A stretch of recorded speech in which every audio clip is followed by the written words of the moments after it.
Goat/chicken farm.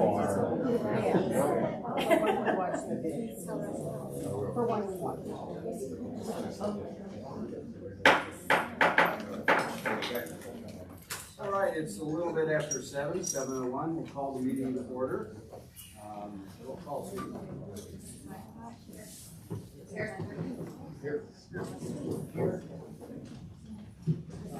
Here. Here. Here. So you can see.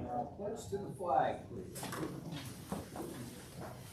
Allegiance to the flag of the United States of America and to the republic for which it stands, one nation, under God, indivisible, with liberty and justice for all.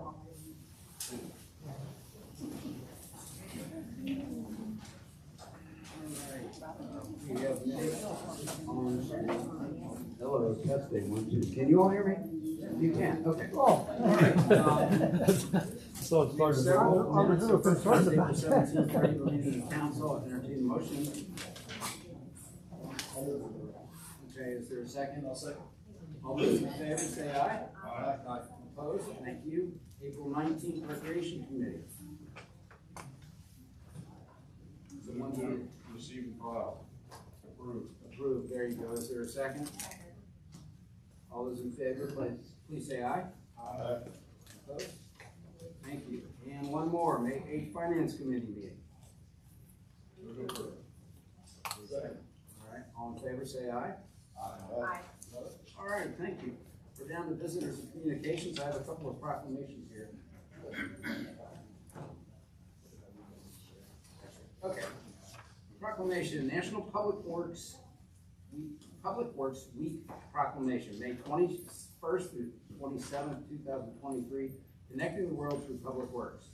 Whereas public works professionals focus on infrastructure, facilities, and services that are of vital importance to sustainable and resilient communities and to the public health, high quality of life, and well-being of the people of Fort Thomas, Kentucky. And whereas these infrastructure, facilities, and services could not be provided without the dedicated efforts of public works professionals who are engineers, managers, and employees at all levels of government and the private sector who are responsible for rebuilding, improving, and protecting our nation's transportation, water supply, water treatment, and solid waste systems, public buildings, and other structures and facilities essential for our citizens. And whereas it is in the public interest for the citizens, civic leaders, and children in Fort Thomas, Kentucky, to gain knowledge of and to maintain an ongoing interest and understanding of the importance of public works and public works programs in their respective communities. And whereas the year 2023 marks the 63rd Annual National Public Works Week sponsored by the American Public Works Association and the Canadian Public Works Association. Now be it resolved, I, Eric Foss, Mayor, do hereby designate the week of May 21st to 27th, 2023 as National Public Works Week. I urge all citizens to join with representatives of the American Public Works Association and government agencies in activities, events, and ceremonies designed to pay tribute to our public works professionals, engineers, managers, and employees, and to recognize the substantial contribution they make to protecting our national health, safety, and quality of life. In witness whereof, I have hereunto set my hand and caused the seal of the city of Fort Thomas to be affixed this 21st day of May, 2023. We have great public works employees in Fort Thomas, and they do an awesome job. So, and I have another one. Excuse me. All right, Building Safety Month. Building Safety Month proclamation, May 2023. Whereas the city of Fort Thomas is committed to recognizing that our growth and strength depends on the safety and essential role of our homes, buildings, and infrastructure play both in everyday life and when disaster strikes. Excuse me. Pause. Is there a commercial break? Okay, this is harder than I thought. Whereas our confidence in the resilience of these buildings that make up our community is achieved through the devotion of diligent guardians, building safety and fire prevention officials, architects, engineers, builders, tradespeople, design professionals, laborers, plumbers, and others in the construction industry who work year-round to ensure the safe construction of buildings. And whereas these guardians are dedicated members of the International Code Council, a nonprofit that brings together local, state, territorial, tribal, and federal officials who are experts in the built environment to create and implement the highest quality codes to protect us in the buildings where we live, learn, work, and play. And whereas these modern building codes include safeguards to protect the public from hazards such as hurricanes, snowstorms, tornadoes, wildfires, floods, and earthquakes. And whereas Building Safety Month is sponsored by the International Code Council to remind the public about the crucial role of our community's largely unknown protectors of public safety, our local code officials, who assure us of safe, sustainable, and affordable buildings that are essential to our prosperity. And whereas it starts with you, the theme for the Building Safety Month 2023 encourages all to raise awareness about building safety on a personal, local, and global scale. And whereas each year, in observance of Building Safety Month, people all over the world are asked to consider the commitment to improve building safety, resilience, and economic investment at home and in the community, and to acknowledge the essential service provided to all of us by local and state building departments, fire prevention bureaus, and federal agencies in protecting lives and property. Now, therefore, I, Eric Haas, Mayor of the City of Fort Thomas, Kentucky, do hereby proclaim the month of May 2023 as Building Safety Month. Accordingly, I encourage our citizens to join as we participate in Building Safety Month activities. And witness whereof I hereunto set my hand and cause the seal of the City of Fort Thomas to be affixed this 21st day of May 2023. Also, our building people are great people, and we appreciate everything they do. So, we are still in business of communications. We have a list. If you want to speak, you can sign up and you can come to the podium all the way out into the hallway. We can talk about it. Who's first on the list? Art Thomas.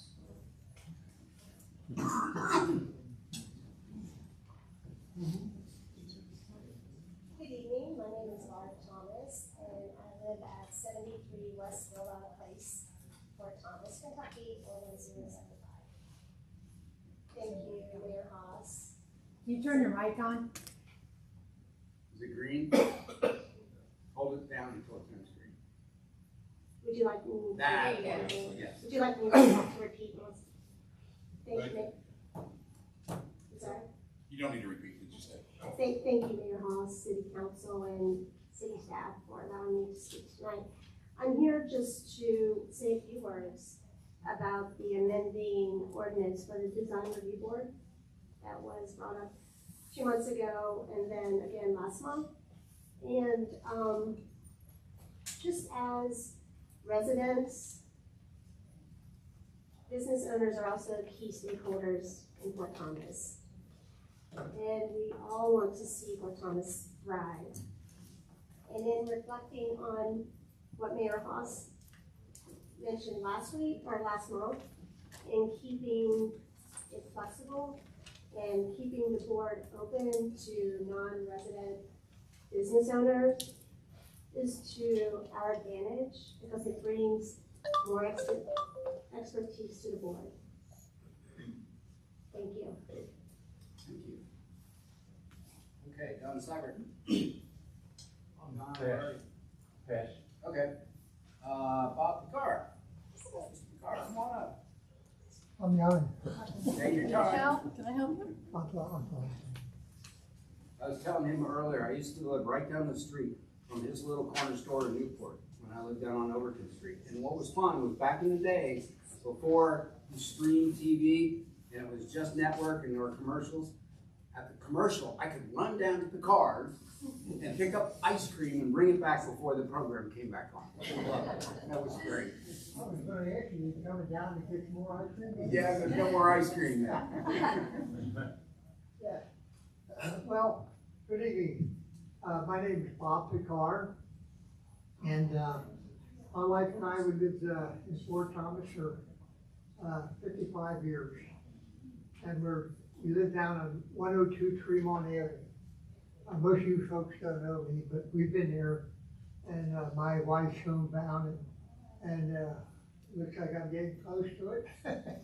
But in any event, I had 2 stop signs out in front of my house. A linden runs straight into my yard.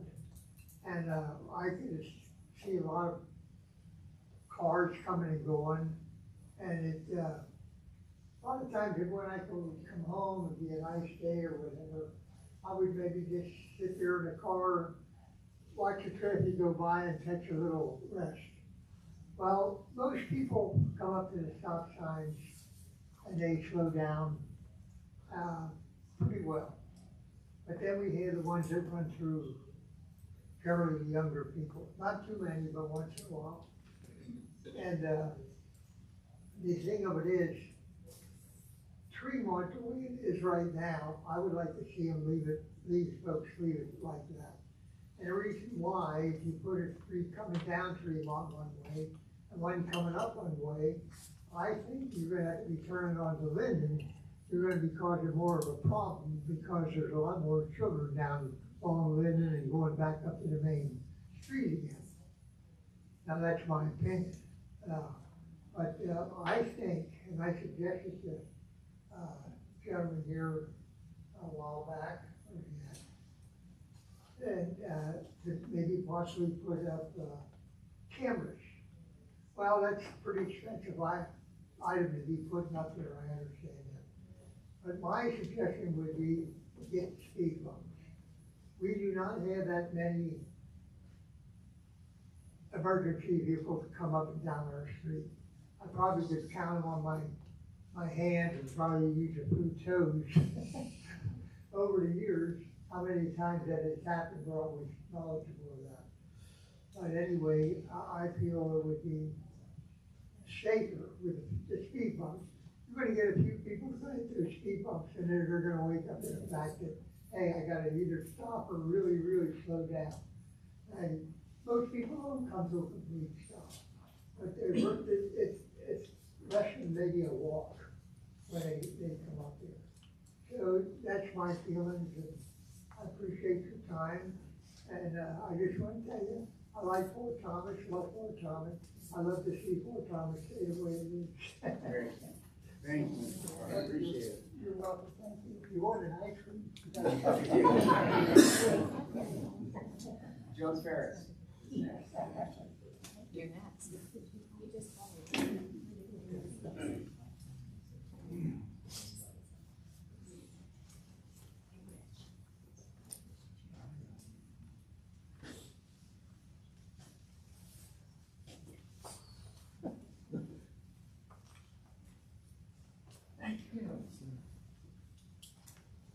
Good evening. I'm Joan Ferris, and I live at 66 Bernie. I'd like to comment on the topic of upending the Design Review Board by allowing non-residents to serve on that board. Last month, a council member questioned, and I paraphrase, why box us in by keeping the resident-only requirement? I'd like to propose a counter-argument to that consideration. Why open the door for anyone and everyone to serve on that powerful board? Allowing non-residents on DRB invites the possibility for a person in, say, Colorado to create a legal business, perhaps a real estate holding company based in Fort Thomas, and start purchasing real estate with plans to use them as ZRBO rental units. That person, now a business owner in Fort Thomas, would be eligible to serve on the DRB and will then be on the one and only board with voting power to approve demolition of the rest of the entire block surrounding his property. Your argument will likely be that the mayor would never appoint such a person, but opening the door would surely allow for it. One might say that would likely never happen, but we have all witnessed other appointments that many think could never have happened, but they did. Again, why even open the door? I've seen slopes much more slippery than what this one could become. My advice, be careful what you wish for or vote for. On a related note, at last month's follow-up meeting with Elisa, a current member of the DRB was present. Very nice gentleman. During discussion, the word demolition was mentioned. It just came up. His immediate response was that Design Review Board would never discuss demolition. He was quickly informed that the DRB is the only board who can approve a certificate of appropriateness to demolish a building. He was truly stunned and looked around the room for confirmation of that fact, which he quickly got. It was eye-opening and actually sad to many of us in the room that this DRB member was not even aware of his duties, or should I say his powers. He was clearly uncomfortable. I felt truly bad for him. It wasn't fair to him that he had been put in this position. Jumping subjects, I want to give a firm shout out to Elisa Duffy Rogers for her willingness to listen to residents of our city at her morning after meetings at the coffee shop. She greets everyone as they enter the room. She makes written notes of comments the attendees offer. She probes their ideas and explains what's written in the existing code, why it was likely written that way, and has open discussion on why changes might want to be considered or not considered. Elisa embraces our participation and it is refreshing. Although she is contracted by the city, she is open-minded. Yes, it's very refreshing, and I, for one, am grateful for the opportunity. Thank you, Elisa. A few final comments. At the April 17th City Council meeting, just last month, a resident expressed her displeasure with noise from goats and chickens that live in her neighbor's backyard. Council responded that they are trying to work with the neighbor, but the neighbor isn't returning their calls. Soon there will be fines for non-compliance. 2 days later, the farmers market, the Fort Thomas Farmers Market, hosted a seminar on how to raise chickens and farm stock in your backyard. I asked, do these two mentions seem contradictory to anyone other than me? The timing seemed noteworthy. Next, when Brand Fuel completed, different subject, when Brand Fuel completed their presentation at the council meeting on May 16th of 2022, a council member stated, and so the good people know we are not changing the city seal. Recently, a council member laughed during the finance committee when he commented, then when the statue goes up, we can take our logo back to what it was, right? In fact, the city seal has changed. I'm unsure why there was never an interim mention that the end result would be 100% opposite of what was previously said at a council meeting. Based on the mention in finance, is there consideration of returning to the former logo? You can answer later. Third, I am just curious about whether Fort Thomas did or did not make a donation to Rick Worth from the Children's Home of Northern Kentucky. If so, how much? I'm just curious. A question is not a challenge, nor is it an accusation. It is just a question asked simply out of curiosity. And with that, I yield back.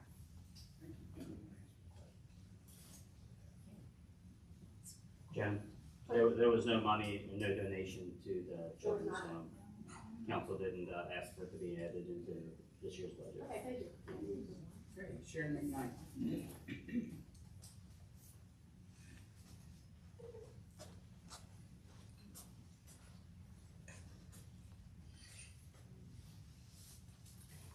Hi, is this on? I'm Sharon McKnight, 62 Miller Lane. And I too want to give a shout out to Melissa Duffy. She's wonderful, the CT consultant. She's a wonderful woman, and we appreciate you guys having those coffees with her because we learn a lot and she tells us a lot. So I go to those meetings as well with Joan, and that's what she said. When you have a design review board member who doesn't understand that they're in charge, regulating the demolition in the middle of these historic districts. You have two local historic districts. You have the Midway and the CBD, all, the ordinances of 2002 to protect these two areas. Now, my question is, when these members are appointed, what kind of training do they get so they understand all of this? I mean, this is a lot. I mean, I'm just learning about this, in the last year, but, the certificate of appropriateness with demolition, keeping the character, the same buildings, the same size and everything. Who's responsible for training the members once they're appointed? How is that done? It'll be the city, and we've acknowledged, over the last 6 months or so, we've understood a little bit more about the DRB ordinance and what they cover. Before we pretty much thought they were advisory until we looked more into the language and realized it's not. So once we get through the zoning change, that's when we're going to be scheduling all the training, because right now there's a lot of changes that are going to be or might be coming in the next 6 months. So that's when we're going to start, and then we'll be training all everybody on the DRB, Planning Commission, and Board of Adjustment. But wouldn't it make more sense to stop right now and train everybody and then go forward and see if we need to make any, zone changes, you know what I mean? I mean, why Yeah, wouldn't you go ahead with We those? could do training now too. It was just trying to train them one time of all the updates, so there's not training them on something that may change in 6 months. But we can definitely look into training them. And also, is there continual ed training on this? To me, these are the gatekeepers of protecting the historic character of our town. And when we see something that happened like the Warren Highland, and we don't understand how that happened, there was no certificate of appropriateness on that, how are we gonna stop that from happening again if people aren't trained right? This is what I don't understand. It just totally blows my mind. I sit in these meetings and people don't understand the responsibilities they have. I think they should be trained now and then move forward that way. Wouldn't that make more sense? We bring this up to see, Lisa all the time. I think we should put a hold on everything. Have everybody trained and understand the importance of the historic districts and then go from there. Is that even a possibility? Yeah, I don't have a problem looking into that this month to see if it would make sense to, depending on how much change, because there might not be enough change to really be a need. That was my original plan, was to wait until we had any kind of updates done, but I can definitely look into that now. And to talk about your ongoing training, I don't know if we've done that historically, but that's something obviously that we discussed after everything's been kind of brought up the last 6 months. So we can kind of have that as a rotating training. Yeah, Planning Commission has ongoing training, and I don't know that the DRB has. That's something we'll discuss and get further into. I can tell you that Planning Commission does go through continuing it. Well, that's good. I think they all should. If these are the gatekeepers of our town, I think these ordinances, you have this, which are really good. So whoever put these together was really thinking, hey, we want the character to stay the same. We don't want some developer to come in, tear down our town and make it something it's not. That's not what this was for. And it kind of happened. So I really think if you put a pause on it, maybe everyone get trained. And I do think these gatekeepers, they should all be residents. They should be residents, okay? These are the gatekeepers of our town, and I think that's a big deal. I don't think that should not be changed, okay? Thank you for your time. Thank you. Thomas Meyer. I wasn't planning on talking. Jeff told me to sign up over there, but I'll go ahead and talk. You said he's to sign up. I said, Hey, so I'm just going to talk on behalf of the pro pickleballers. So I play a heck of a lot of pickleball around here, and I would love to learn a little bit more about what the plans are for a permanent solution for our town, because it does seem like we're losing momentum to other towns. And Jeff and myself go and play at other places because, I know that Todd and Susan Redmond and others have been up here talking for the last 5 years, asking for a permanent solution here. And unfortunately, we don't have that still. And we're not here to do anything against the high school teams or anything like that. But it is disappointing that when we go over to Ormsby Park in Fort Mitchell and we see 8 courts, permanent courts, or we have to go over to Sawyer Point or Cold Springs putting one in. We're losing momentum, this great town, to these other cities by not having solutions. And once again, this is the fastest growing sport in this country, and it's where we're losing opportunities that the rest of our residents aren't able to do. So appreciate your time. We do have a plan, and it's thankfully Wayne Carlisle donated his property to the city of Memorial Parkway. And it becomes, and pickleball is planned for that park because it's not a walkable park. You have to drive to get there. So it makes sense to put pickleball there. We have to deal with the city of Newport, the State Highway Department, Sanitation District. There's some drainage issues that have to be taken care of. One of them's already fixed. There was one actually in the Newport property that just got piped in. And that was a project that finished maybe a month ago. It was about a year in its design and implementation.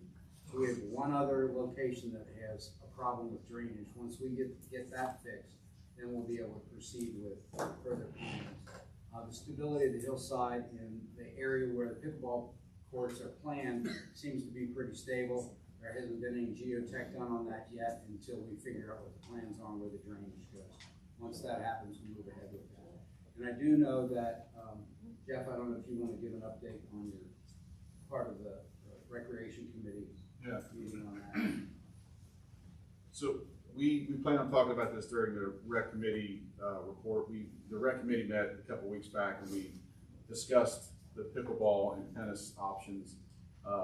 At the time, we decided to move forward with designating the lower courts to pickleball. Since then, there's been some more information come our way. We're gonna reevaluate that because what we're hearing is pickleball and tennis can live happily together on those lower courts, and I think that's going to be the best solution. Now the rec committee is going to meet and discuss it again, bring it back in front of council, and decide which way to go from there. But it looks like it's probably going to go that way. If everybody in the pickleball community and the tennis community are in agreement with it, I think that we're good, right? We try to make most happy. Can't always make all happy. But we hear you. We know that pickleball needs to be here. We are not blessed with the flattest area in the world to find a good spot for these things. We can't really give up green space as is for practice fields and whatnot. And the reason we looked at the lower courts of the tennis courts is because as of now, the plan to move forward Carlisle Park is to we could put, I think we talked up to maybe 8 or 10 courts there, designated pickleball courts there, but it's a couple-year project. So we're looking for a solution for temporary until we got to the permanent solution. Yeah, because I just wanted to make sure people weren't thinking that, you know, I've seen some different posts out there. People are saying, "Oh, we got the armory, we got the Y." That's not pickleball. Yes. I mean, indoors is when it's raining or in the winter. Anybody else that's a true pickleball player, you got to be outside. So we are reevaluating. We're looking at everything. We're trying to figure out the best solution. Awesome. And the rec committee will meet again.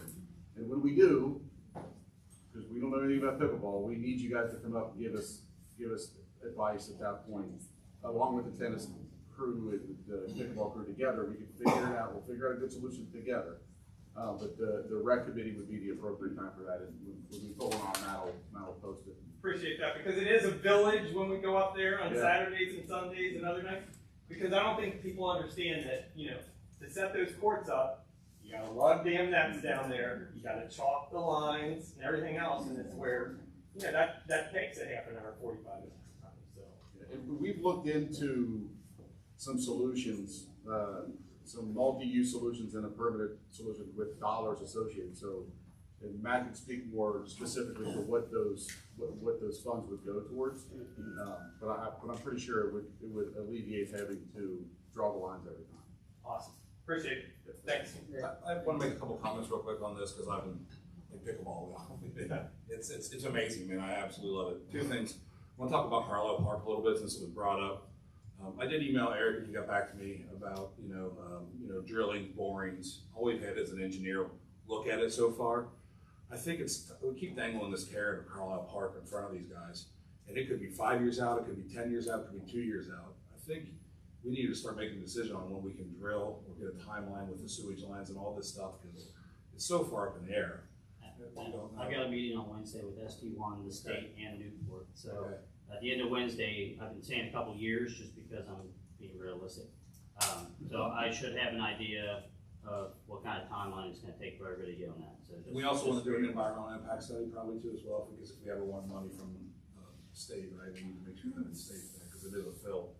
You know what I mean? The second thing is that we still haven't really truly talked about Lower Highland Park. I mean, we discussed the noise level down there, but we did vote on it to do further research on it, and all we've heard is noise. I haven't heard studies or anything, I just hear it's loud.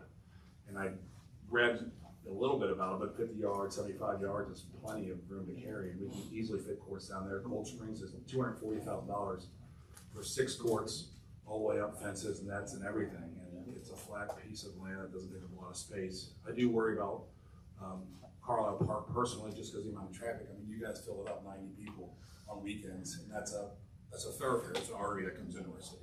So, I mean, so I do have that concern as well, going in and out there, and the safety of people going in and out. We have a viable spot right now.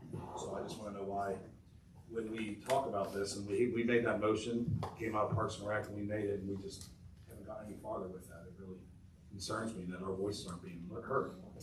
So where is our design down there that we voted on to have? If I was a business owner in the city, in the center of the town, I sure the heck would want it in Highland Park. I mean, it just makes the most There's sense. a lot of people stopping for coffee on the way to pickleball. With everything, you know what I mean? I still think you can utilize the one up at the Tower Park as well. And it was discussed and voted on, and here we are still dangling a carrot and not come up with any solutions, and it seems like we put the cart before the horse on many projects here, and this is just another one that we kind of bit off more than we can chew, and now we're backpedaling and they're delaying the project. So, I'm not hearing any answers. You know, I can actually talk a little bit about the sound as the reason why it wasn't, or people don't want it to be at Highland Park. So, you know, to take that long, but OSHA declares that above 90 decibels can be damaging to your ears. So pickleball at 100 feet is 70 decibels. At 200 feet, it's 64 decibels. At 400 feet, which is the closest house to where the pickleballs would be, is 58 decibels. They actually also make a screen material that drops the decibels by another 20 decibels. Then you think about, like with a splash park anywhere in Highland Park, a screaming child is 120 decibels. True. Except to the moments, they don't care. Exactly. Except to the I parents. So, you know, I think that the noise factor at Highland Park isn't, you know, I think it should still be looked into at Highland Park because it's ready. And also, we have to sometimes pick the path of least resistance. Not every decision we make is gonna make everybody happy. And I think one of the ones that may be upset part of the time are a handful of houses around it, which already have to deal with the schools. There's tennis courts down there, and basketball courts prior to this, and the park, and the baseball, if you haven't been around it, you can hear the baseball field from Newman, you can hear it from down the street, you can hear that, you know, the swim club, and it really isn't adding anything but value and very little recourse except for maybe a few houses. We could limit hours, do trees, put up screens to make it better, and I think that we talked about this, and I just don't think we're not looking at options. We have a park drawing at Carlisle Park that none of us knew that was coming. And then we requested one at Highland Park, and we haven't seen drawing yet for pickleball courts. So I would just think that I think it's a viable option. I think we should continue to research that as well, and that's probably a closer, better. And I think, as you said, wherever you add it, it's going to draw people, and that's huge, especially for the Highland Corridor. We have a new owner of the entire plaza down there that would love to have more traffic come by them. Who has invested a lot of money in that as well too, along with Fort Thomas Coffee and everybody in Middletown. The money we've invested as a city. So instead of keeping them on the outskirts. Okay, thank you. Go down the list here. Michael, I can't read this. De Silva? Is that right? Sorry. Yeah, I didn't realize I was talking about it. Come on in. So, I'd like to talk a little bit about the keeping the tennis courts. We just heard a lot about pickleball. I know it's a great sport and a lot of people enjoy it. On the tennis side, my son Josh, he plays for the tennis team. He started just last year. He played for the JV team. And it really is now becoming kind of his passion. He grew up playing basketball, baseball, soccer, kind of transitioned to tennis, and he just loves it. But I've noticed going up to the matches up there, there are a lot of times, girls and boys both play there. If you have the boys play, they have varsity, they have JV, and you're up there for a couple hours. A lot of showtime, say 5:15. Sometimes he doesn't get onto the courts until it's starting to get dark, 7:30, 8 o'clock. So you cut 2 courts out of there, it's really going to have a big impact on both the boys and girls tennis teams at Highland trying to get their games in. It would be really unfortunate if you had to reduce the number of matches so that you could get them in, especially you maybe have to cut. Maybe you're only varsity only, you don't have to leave. I just personally think that would be really unfortunate. So I love the idea of Highland Park. I love the idea of some of these alternate pickleball. I think it would be amazing to have a park that has dedicated pickleball. Just I don't like the idea of permanently taking away the lower tennis courts, eliminating that option. And then the other thing is I know it's a big hassle, but you can use the pickleball courts as a temporary solution the way they are. We're often down there playing tennis, pickleballers come up, we're happy to get out of here if there's an open court up top, and give them so that happens often, they'll set up and play pickleball. So that, to me, feels like it's a good temporary solution to get us through until we have a permanent solution. And you would say earlier, they are gonna get hot, though, they're not gonna be permanent pickleball courts, right? Well, what came out of committee was to move forward with permanent pickleball, but we talked as a committee, we decided to meet again to make the official recommendation to not do that. So everybody's clear, I think, everybody's voices were heard, just, The delay right now is the process. I mean, we haven't made a decision on anything because we're not gonna announce a decision tonight. And the decision that was gonna come out of committee, officially come out of committee from the notes, from the minutes, was to designate as pickleball, but we're reevaluating that. But we can't change the notes, so, you know, we're moving forward, we're gonna reevaluate. Okay, the next on the list is Pat Lance.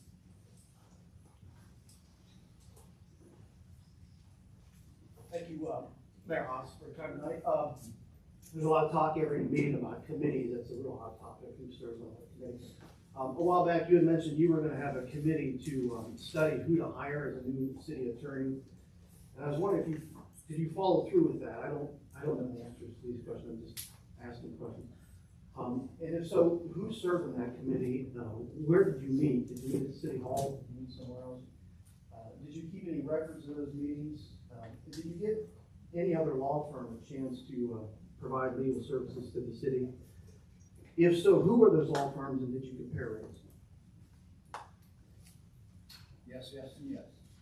Pat, they did interview them, and that's an open records thing. If you just send it to me, I'll get you all the details on it, but they did interview multiple different things. Who was the other law firm? I don't know. As part of the open records, I'll get that information to you. That was before my time. All right, well, I'm sorry that has to take an open record, but I thought it was just a standard question. But the only other question I have right now is how much did that new logo cost?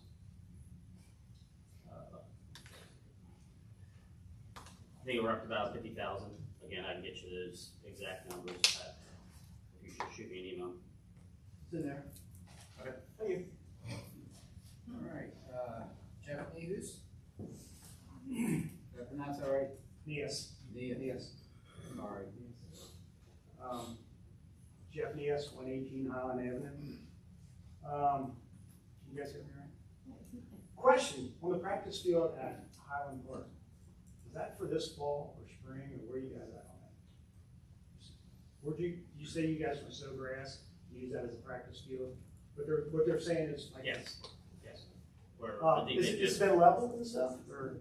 I don't know. Well, you I know they walk were it. doing that a few Tell you weeks what. ago, but There's no way, my guess is there's no way you're using that in the fall, probably not next spring either. It's been leveled, it's terrible. If I took a soccer team down there, I'd probably have my attorney and my orthopedic there just to help them out. It's ridges, you're gonna take a ball, you're probably even your dentist. As far as pickleball, Pleasant Ridge, Coreyville, Mount Washington, Town and Country. That's where I play my indoor pickleball. I know we had the Armory last year. I wouldn't call 8 o'clock to 12 on a Sunday and 1 to 3 on a Tuesday or Wednesday viable. It's terrible. I mean, if you're gonna, probably 6 months ago, we talked about we're here to help older people, the senior community in Fort Thomas. You can talk about it, you're not doing it. I mean, I think the mayor, like in your newsletter, probably maybe 2 years ago or a year ago, back when you said you're gonna have courts up at the fort, and we're gonna do them sideways, northwest, that's not happening. Memorial Parkway, my guess is, I'm not an engineer, it ain't gonna happen in, I hope, probably not, 5 to 10 years. I mean, I talked to the guys down that did Sawyer Park down there. They're literally saying that the stuff settles, any kind of fill, there's no way. It's not easy. It's not easy, especially all the fill down there. 30 years of people driving trucks in there. It's good fill. I doubt if anybody here knows about it. We don't even know about the field going up on Highland Park. Go walk it, man. You'll fall down. I ran my dog down there one time at night, and hell, the dog felt right 3 times. It's a smart dog. I mean, seriously. The business community, you know, they might be able to get behind on this. You know, Sawyer Point, Ormsby, Pleasant Ridge, Withrow, Lang, Clear Creek. You know what I see there all the time? Fort Thomas people playing pickleball. You know what we do beforehand? We go get something to drink sometimes, you know, some coffee or something in the morning. We go out afterwards. I would think the business community would be behind the pickleball courts because you have people in the morning, you have people in the afternoon, you have people in the evening. They use these things continuously. You know, Mason, you know, they're probably going to lose their, it sounds like they might lose the tennis matches up there. You know, pickleball down Sawyer, they had 900 participants last week in the pickleball tournament. I mean, there's just tons of people. They spend money. They're old people. They're people that, hey, you know what you do? You go play pickleball and you go out. So, that's something. The design and review board.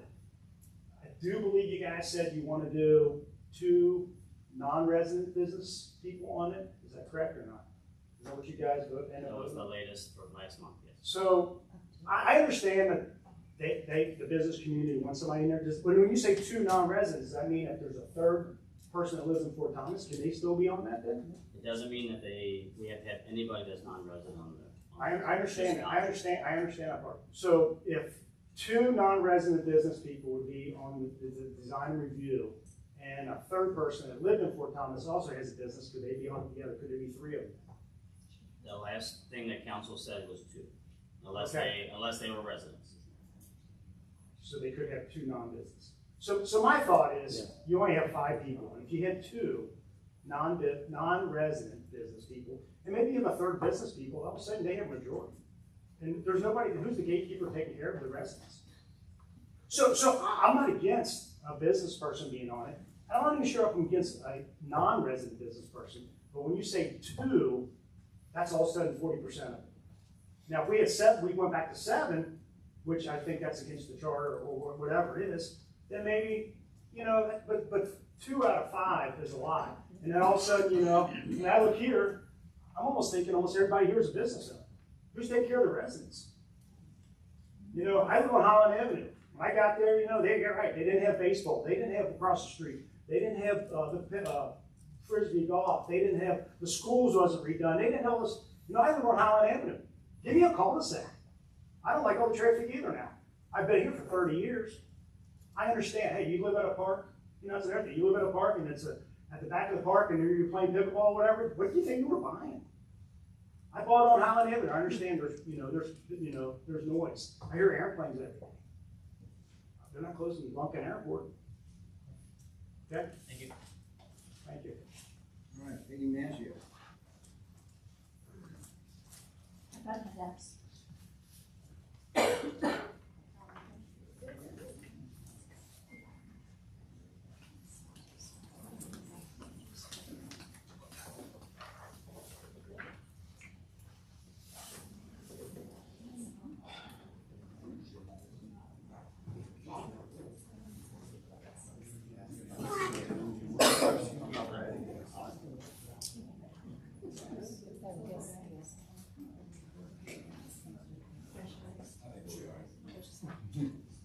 Good evening. Peggy Maggio, 37 South Shaw Lane. I'm here to talk tonight about the Design Review Board and the reason that we absolutely should limit participation on the Design Review Board to residents only in Fort Thomas. Last month, you council decided to retain the residency requirement for the Planning Commission and the Board of Adjustment. However, the residency requirement for the Design Review Board came into play when Barb Thomas was here tonight, a local business owner and current member of the Design Review Board, came before you and asked that the residency requirement be dropped for DRB membership. Apparently, it's my understanding that Ms. Thomas is moving outside of Fort Thomas this summer, and under the current ordinance, she can no longer serve on the Design Review Board because she'll become a non-resident. Ms. Thomas made several arguments, both last month and tonight, as to why non-resident business owners, including herself, should be allowed to serve on the Design Review Board, even when choosing to make their homes elsewhere. I've given you a packet of papers, and they're some of it's complicated, and honestly, this is for your review at home. I'm just going to point out a few a few things tonight, and won't take much time. But the very first one is the page on top, and that is the current ordinance as currently written. As you'll see, the very first line of the ordinance is that all members of the Design Review Board be residents. This has been in place since the inception of the ordinance over 20 years ago. So what we're deciding to do here, what you guys are deciding to do, is take a long-standing ordinance that's worked for 20 years and upend it to allow non-resident business owners to be on the Design Review Board. I was told by two city officials, one city employee and an elected official, that this residency requirement for the Design Review Board is a non-issue. Both of them had several times used this word, non-issue. I respectfully disagree. The consideration of allowing non-residents to serve on the DRB is not only a legitimate issue, it's an important issue because the DRB is a powerful body. Just last week, Link Northern Kentucky, in their print edition, ran an article about the power of city boards in Kentucky, like the DRB. Ms. Thomas and you guys from your last month's city council meeting were featured in that article if you haven't seen it. The members on the DRB are non-elected officials. In Fort Thomas, they're basically lifetime appointees. When people get up and they get reappointed, I'm always amazed at these meetings. It's 20 years, 22 years, 25 years. In Fort Thomas, it seems to me that unless there's some malfeasance or obvious conflict of interest, regular citizens have no way to remove these board members, much less council themselves. I am strongly opposed to changing the ordinance for the Design Review Board to allowing non-residents just because it got very powerful. In Kentucky, boards like the DRB have been characterized by the Kentucky courts as quasi-judicial bodies. The decision of the Design Review Board in Fort Thomas can stop a project in its tracks. Or, alternatively, if the Design Review Board decides not to follow the design guidelines, or doesn't know what they say, or doesn't know what they mean, or they haven't been trained at all, they can make a decision to allow a project to go forward that doesn't conform with the Design Review guidelines at all. The Design Review Board, in effect, determines what our historically preserved areas, the two central business districts, look like. Business interests of non-residents should never be intertwined nor have influence on decisions regarding what our home looks like. This is our home. This is where we bought into, where we raise our kids, where we walk our babies, where we walk our grandchildren. This is where we allow our children to ride bikes to the ice cream stores. This is our home. Fort Thomas residents, and only Fort Thomas residents, should be the ones to decide what our home looks like. Planning Commission, Board of Adjustment, Design Review Board, all three of those decide what our home looks like. Ms. Thomas last month brought up that in several of other cities in northern Kentucky, the residency requirement does not exist. I consulted with two historical experts on this, asking why that is the case. They told me that, number one, a lot of these really small cities don't have enough people of interest to be on those boards. But most importantly, some of the smaller cities, actually, smaller, most of the cities, have historic consultants, either consulting, like Tim does on our Design Review Board, or actually sitting on the Design Review Board. So of course, in that situation, they're not going to have a residency requirement if they have a consultant actually sitting on their Design Review Board. The second thing I'd like to bring to your attention is page 2 of the handout. And this is again right from the ordinance. And this is, and again, you can read this at your leisure, but I just want to point out a few things. This is right from our ordinance. This is the powers and duties of the Design Review Board. And you'll see there's a lot of things here that actually aren't being done. But if you get down to the bottom under number F, regulating alterations of the exterior part of a structure that is visible from any public right-of-way, regulating demolitions, new construction, additions. What isn't anywhere in the ordinance, not one place in this ordinance, is anything about promoting business interests. At all, nowhere. This is not the board to promote business interests. This residency requirement, which is in place for over 20 years, should not be eliminated from the DRB. Again, the responsibilities outlined in our very ordinance have absolutely nothing to do with businesses at all. Secondly, You're at 6 minutes.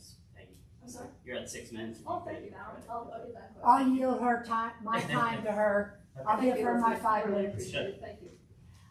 Secondly, the interests of businesses and residents are not the same.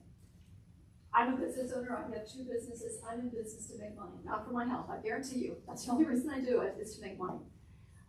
Business owners, for example, would like, I think, as a business owner, you would like to get increased density. We have a lot of density around your business. It's been proven by studies not to always work, but in theory at least, more people will go into your business. Residents, on the other hand, don't want increased density. They're worried about the safety considerations with increased density. They're worried about increased density. Business owners might want the latest and greatest. If you want an example of the latest and greatest, take a look at the east side of Fort Thomas Avenue, right up here, where we have different examples of businesses that were put up with the latest and greatest over the years. Just a couple of months ago, on the DRB, in one of the meetings, a business owner member talked about creating a fresh new look for Fort Thomas. That's okay. That's not what the Design Review Board does. The Design Review Board was put into place to keep the character and keep the charm that was Fort Thomas. You know, back in 2000, when we were going into the new millennium, our city fathers and mothers at the time decided that this was important, that we keep the historical character of Fort Thomas.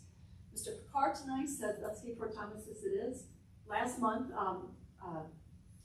Brandfield got up and they had the 5 themes that came out of the questionnaires, and one of those was keeping Fort Thomas the way it is.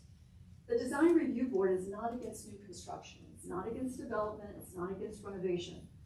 What it's there to protect is sensitive renovation, sensitive development that's in line with the character of Fort Thomas. It might seem that we're trying to pit business owners against residents or residents against business owners. Nothing could be further from the truth. For starters, resident business owners can be on the Design Review Board. We're talking here, let's make no mistake about this, about people who do not call Fort Thomas their home. That they can come in and tell Fort Thomas what Fort Thomas should look like. Our talk tonight about our businesses being a vital part of Fort Thomas, I could agree more. But we have other vehicles in Fort Thomas that are appropriate for promoting business interests. And that brings us to the last 2 pages of the handout.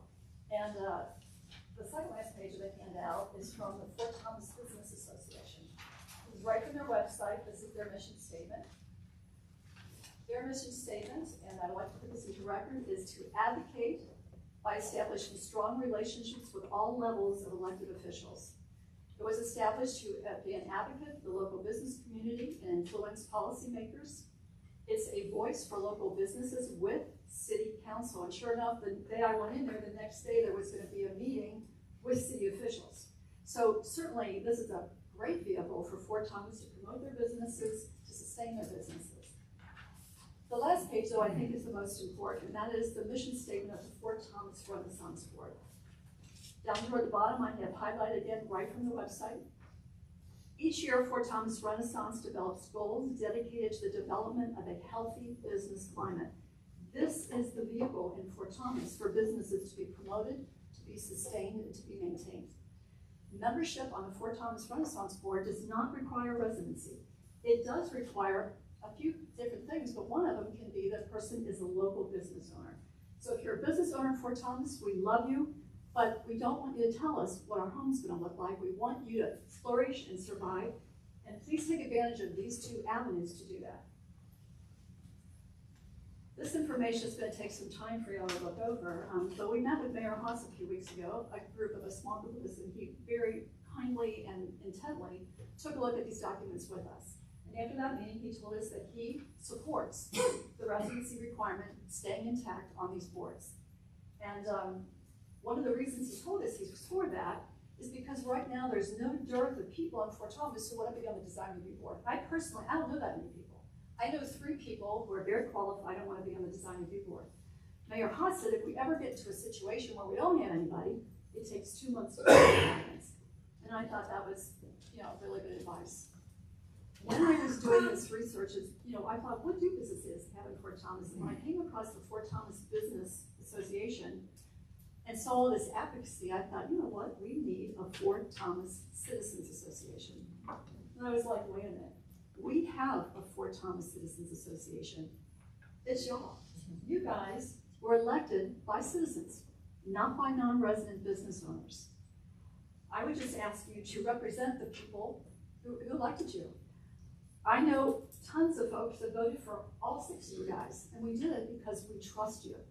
Not one person that I know voted for you so that you would promote the interest of non-resident business owners. We voted for you so that you would promote the interests of the people that put you in office. So in conclusion tonight, I would just ask you one thing. The 3 boards that determine what our home looks like, please fill those boards up with people who call Fort Thomas home. Thank you.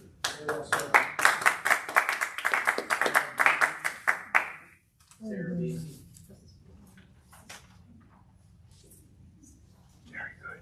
Am I allowed to come and speak with her if I'm home? Hi there. Can you hear me?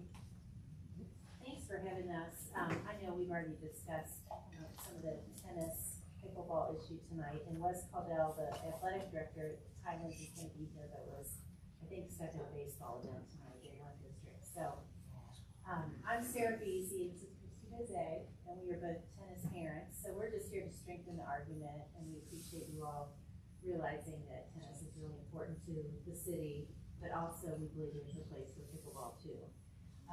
I'm a tennis player and a tennis mom. I have a senior boy and a freshman boy playing, and I'll let Chrissy speak in a minute, but she has 2 playing as well, right?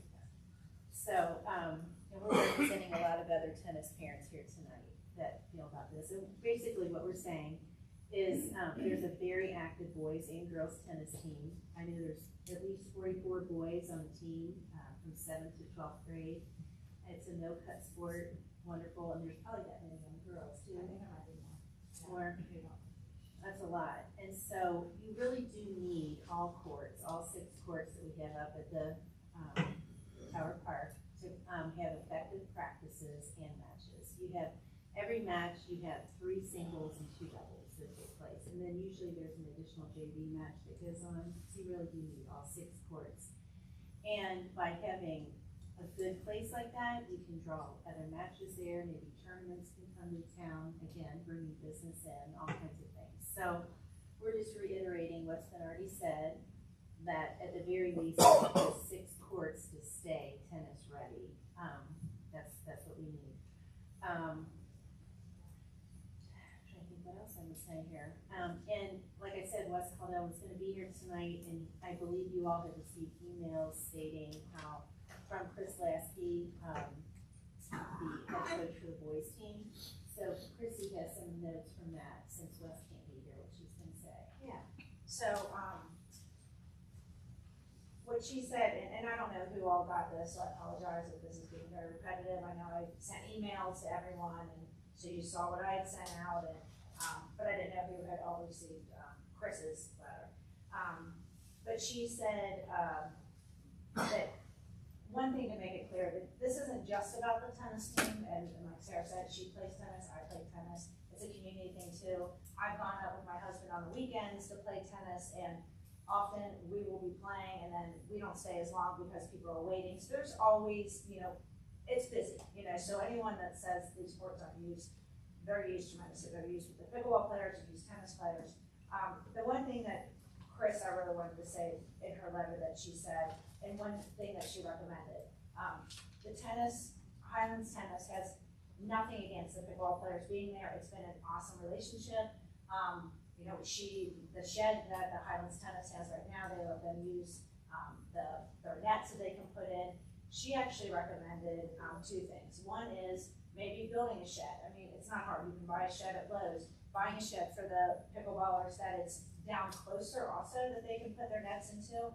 And she said the tennis team, the boys and the girls team, have no problem at all doing permanent marks, so you guys don't have to do the lines and then it rains or peels off or whatever. That's fine. Like, we can still play tennis, everyone, the community, our tennis teams, we can still do that. So, that's a great compromise. I also wanted to say I thank you, Adam, for bringing up that alternate location. I've thought about this. I'm a member of the Fort Thomas Swim Club, and all last summer we kept getting emails as members of the Fort Thomas Swim Club about this splash park.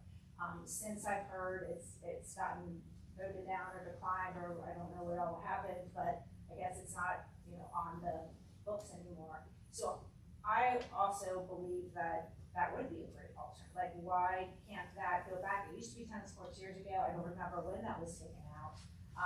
That could be something great, even doing the tennis courts and doing the line with the pickleball and move tennis there and then let pickleball, however it works out. I think that's a great alternate. If the Carlisle thing, like you were saying, we don't know what's gonna happen, how long that's gonna take. There's a location there that would work. Andy, I totally appreciate those facts that you brought up. That's great. I mean, personally, I'm thinking if you live in a park, there's kids running around all the time. There's gonna be noises. I can only see a swim club from my house, and I'm on the other side of town. I mean, it's loud. That's gonna happen. I know they say pickleballs. I listened to one of the last meetings, and I know the noise thing kept coming up. But I just feel like at a park, I don't know, and then having the options to possibly put that stuff and how the netting and stuff that you were saying, and actually how loud it is. I really appreciate that. I think that's good for everyone to hear. Also, let me see. Oh, and I apologize. I did mention about pickleball at the Armory, only because I did see the great, Adam, I think you were up there, and some other people from about when the Armory did bring up pickleball in there that you could practice and stuff. At least that's another place that you can go practice or play. Not that you're gonna want to play there all the time, but it's another option. Like, tennis players don't have that other option unless we're gonna go outside of the city. I joined the Eastern Hills tennis team because I needed another option, to play year round, and yes, it's indoor. I misspoke on the YMCA. There's something called pickleball. So it's more like a practice thing. It's something, so that's not to play the game, it's more like a practice thing called pickleball. I don't know, I have played pickleball, but I don't know too much about it. And then one last fact, which I think is a big one, is that pickleball can be played on tennis courts and the vice versa is not true. So you take away those two courts below, it's gonna affect the tennis team, and ever trying to get those back, if whatever happens is gonna be, it's a really big deal. So, anyway, that's. Thank you very much. Yeah, Appreciate it. thank you. Elizabeth, did you want to say anything? I ceded my time, I'm good, thank you for All right, asking. thank you. All right, we're done with the public portion of the meeting. We're going on down to reports of boards, committees, and commissions. Report from Recreation Committee. All right, thank you, Mayor Haas. So starting off with the Hero Playground, most everybody was at the Parks Rec meeting. You weren't able to attend. I'll run through all the different updates we have. A lot of really good stuff going on in the city. Power Park update. So CT Consultants is completing a design and cost estimate. We should receive that by the end of May. We discussed the removal of the splash pad feature and the removal of the large trees that are coming to the end of their life. I think it was pretty consistent across the board that we would like to keep those trees if we can because of the historic and size and beauty of them, but it might not be the safest option because they are starting to die and deteriorate, branches fall off. So we're looking at options for that. And it was the consensus of the committee to go ahead and bid the work separately without the splash pad. So line item it just in case we decide to remove the front water feature that was a part of the Hero Playground. Riverside Park, Kevin Barbian updated the electric, and they're just waiting for Duke to come and inspect it. The last two elements are the coating over the asphalt and then the brick pavers being engraved. Pickleball, we've already discussed this, but we'll talk through the minutes here. So the committee considered two options for the lower tennis courts at the Tower Park. The first option would be strike the tennis courts for multi-use, which is a $3,000 option. The second option would be to designate them pickleball only, that would be a $15,000 option. That would create 6 courts. At the time, it was the decision of the committee to convert the lower 2 tennis courts to permanent pickleball. But since then, like we said, we are going to reevaluate that situation and report back hopefully by the after our next park meeting. Highland Hills Park, future plans, the skate park will be moved, temporarily moved to the Highland Park parking lot, lower parking lot there. Options to discuss the small play area, where the skate park is now, and correct me if I'm wrong, we're talking about putting a play area down by the salt dome, is that? Either there or on top of the hill. Yeah. We're looking at both options. And that, if you guys don't know, the salt dome is off of not military, Army Reserve, Sergeant. That's Army Reserve. Army Reserve. Okay, so that area is due for a play structure. I think there's one there years and years and years ago, and we decided it'd be a good idea to put something back there. That was part of the community plan, to put a new play structure there as well. Looking to replace the play equipment next to the at Highland Park in the next budget cycle. So this budget cycle, we're focusing on the Hero Park playground and tower, and then next budget cycle, we're going to look at the Highland Park structure. I'll also discuss that the current dog park, there was a statue donated by the Scopes, by Mike Scope. The city, the Jose's actually graciously stored that for us for years down at Mr. Jose's, one of his locations, and now we are able to put that statue up by the trailhead at Highland Park, so it'll be a good addition for the dog park. What are the details on that? Do we know any specifics on that you can speak of the statue?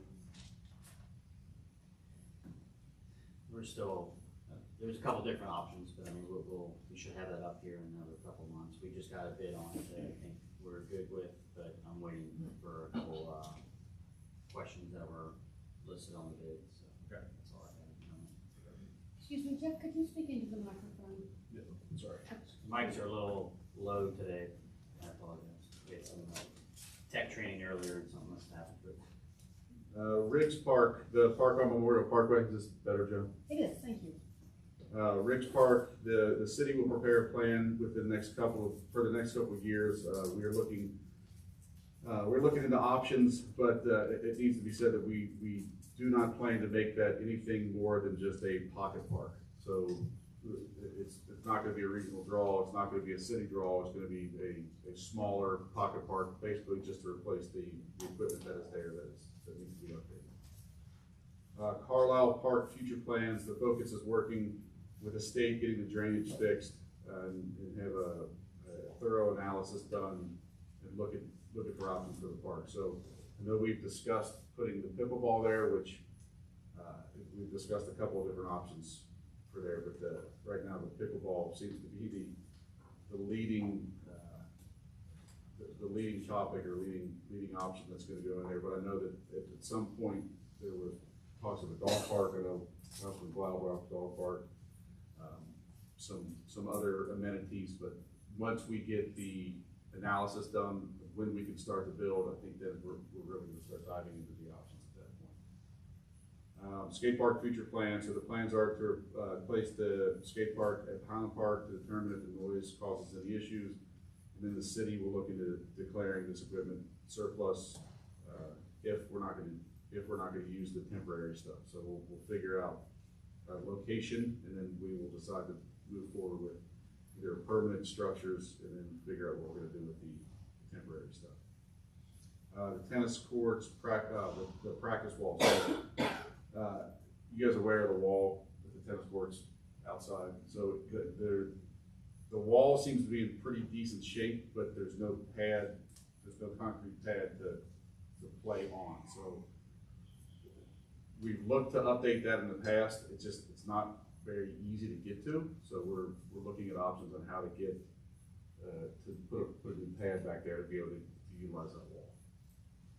And you guys are looking at that now. And then the trail system, there's been a lot of work done to identify trails to allow the fire department, police department more information to identify people's locations that may need help. So, and then the trailheads at Tower Park and Highland Park will be updated. So I know there's been a lot of work from our partners with the trails and our citizens helping out, and those are very good shape. So we appreciate it. comment to make. So, do we need to take this back to committee? It seems that the pickleball community and the tennis community are in agreement that the lower courts can be striped for both. I haven't heard anything other than that. Why would If we don't have to take it to committee, I am good to discuss it. Matt, does it need a first? No, I just need a motion from everybody here to stripe it like we originally had suggested to have both there. 4 or 6 courts. 6. Two lower courts. So you could do 6 Yes. and 2 tennis courts? Yes. And can I make a suggestion? Get some nice nets that are portable. Yes. Not the cheap junk. Spend a few thousand, and if you need to get some of them off or whatever for tennis, some that, very sturdy, they nobody can steal them. They're permanent, sort of, but they got wheels and you can move. Now, You really those need to stripes get, is you need to just get for out the of two the lower store. courts, though, Take correct? a look at what they got down there. Well, when we get to that point, like I said, if you guys could come to a meeting or reach out to myself with suggestion of your wish list, and then we can work from there, because we. Go to Sawyer, top. Just, Go you can Sawyer. shoot, We'll talk with them. yeah, just give me an email. Yeah. Shoot me an email exactly what you want. I mean, that's the easiest thing. We've done that with soccer. Tell me the nets that you want. I have an idea, I'm going down Sawyer, man. They And use them then all we'll look at something and get some. But it's just to make sure I'm clear, because it's just the two lower courts to be dual striped. This will satisfy the tennis needs, everybody be satisfied for the most part? As long as the net's not being removed. Yes, well, the net will be removed and then replaced, is that how it works, was it not that net's? No, the tennis court, the Okay, tennis I don't nets know. will never, I don't think they would ever. They don't get They moved? they don't need to be moved. Okay. They're great backs. I just wanna make sure, we check every box before we start doing this stuff, so tennis court will stay, the nets will stay, we'll just have removable. Dual purpose. Yeah, keeps the balls from going to the other side. Dual purpose. So Andy, your suggestion would be to move forward with dual purpose. Yeah, on the lower two courts. Yeah, with the permanent lines? Yes. Is that how- That's Permanent lines with dual And purpose. add a shed down there to where you don't have to, how far do you have to carry? You don't need a shed. You got The nets. permanent ones are on wheels, the ones they would Oh, wheel them off to the side. Chris was, the tennis coach was just asking, because right now they share it with the tennis team, and it's up on the upper part. So she was just saying, for the pickleballers, it'd be easier if you discarded a shed that, you're going to build one, buy one at Lowe's, that they could keep those But nets the in. new nets are on wheels and permanent, they just roll up against the I side. think for tonight though, but we don't need to pass. No, I just need you to tell me to spend the 3,500 as opposed to 15,000. Yeah. They already got the nets. Well, Yeah, we can attack that, Plus the nets. let's get the first part started. yeah, this is just the striping part, the Yeah. additional stuff could be taken out of the rec budget, which we wouldn't need to put that in front of the committee. So I'll make a motion to restripe the two lower parts as dual courts. Second. And, All in favor? 6 courts, dual, for 6 and courts. by net. And by net. Thank you. That was friendly and. Nice ones, nice ones, on wheels. There was a second.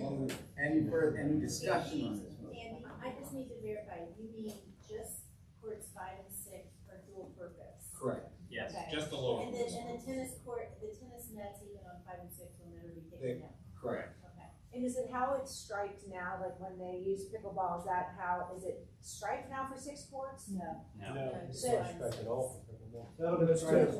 It'll strike this one. so it's gonna be different than it's striped? Yes. With different colors striped. Okay. Further discussion? We're just asking. Anybody? That's Just I asking love for the it, kids. I love it, we need that. I do think it's important to say, this is kind of unorthodox that we do it this way, but with the research that came in over the last couple of weeks since we had our meeting, thank you for that. We need that information. We're not experts in tennis or pickleball, so we need community feedback, which is fantastic that you guys did that. The information that came over in emails and phone calls, personal conversations, face-to-face conversations really, really helped.